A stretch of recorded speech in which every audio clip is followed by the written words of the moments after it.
Thanks for watching. On March 6, 2011, architect Richard Gage and I had a public debate in Boulder, Colorado on the question of whether the destruction of the 3 World Trade Center buildings on 9/11 was caused by controlled demolition or whether they collapsed as a natural consequence of the plane crashes and the subsequent fires. Richard Gage is a qualified architect and a member in good standing of the American Institute of Architects. 3 video cameras were set up and a California video crew was hired. Rule of Law Radio's Thomas Keeley was flown in from New York to moderate the debate. Over 250 people attended. The hope was to model a respectful debate on a contentious issue and to expose both sides of the question so the audience could be better informed to decide which theory had stronger scientific support. 9/11 Truth activists invested in this debate and planned to edit and produce it for possible use on public television in time for the 10th anniversary of 9/11. I had also hoped that for the hardcore 9/11 activists, they would finally have a clear, forceful, respectful argument against their case from someone who carefully researched every scientific claim and could express it in layman's terms as well as Richard Gage expresses their side. But after 2 months of intense discussion, I was informed that the video of the debate was not going to be released. Quote, "We are now working on projects that can help this movement much more than a DVD of this debate. A longer version of Firehouse 9/11, a new 9/11 video, Experts Speak Out." The decision was theirs to make. It is still possible to listen to the audio of the full debate by Googling Gage More Debate March 6. While I had collected so much information over this debate, I decided to present it on this video so people can see my argument for natural collapse and reconsider the conclusions of Richard Gage's video, Blueprint for Truth. Gage offers a compelling presentation in support of controlled demolition. He's backed up by over 1,500 architects and engineers who have called for a new investigation of 9/11. In Blueprint for Truth, he says, "You are the jury." After watching his video and mine, you'll have a good introduction to both positions without actually having all the acrimony that often goes along with this subject. And, like a good juror, you can suspend judgment until you have truly and openly considered the evidence on both sides. Richard and I know that any government can commit atrocities. If you don't believe this, you will not be able to hear this argument, and you will be ignoring the painful lessons of Nazi Germany. I have journalistic training and experience from Washington University, where I was mentored by a tough investigative reporter from the St. Louis Post-Dispatch, who helped break the mafia's stranglehold on City Hall. He would tell me not to take at face value NIST, the 9/11 debunkers, Richard Gage, anyone.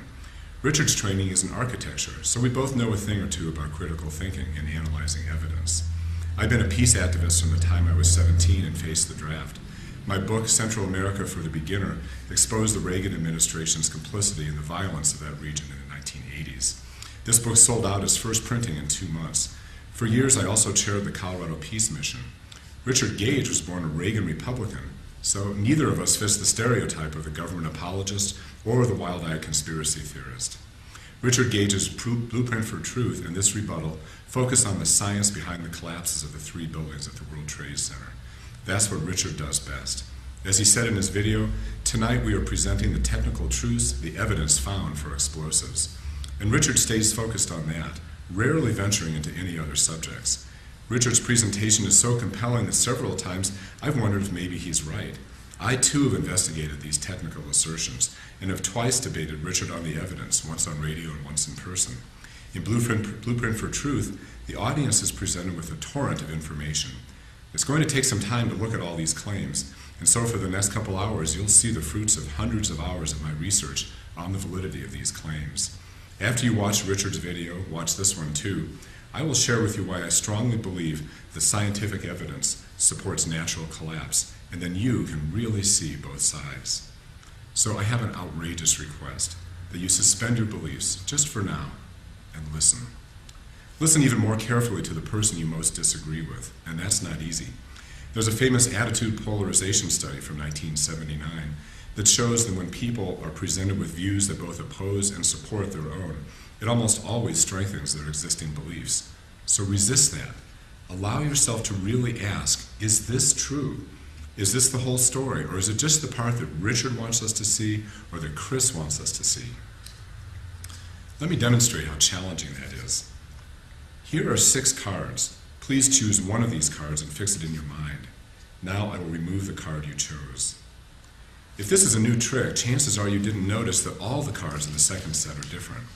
We have a mental power to assume other cards are the same, and that blinds us to the truth of what is right before our eyes. We all have certain core uninvestigated assumptions. We see what we assume we will see. Richard urges us to look at the Twin Towers with a new pair of glasses. I hope you will use that new pair of glasses to look at both sides with equal openness. In Richard's presentation as well as mine, you will see edited videos and slides to make you see what Richard or I want you to see.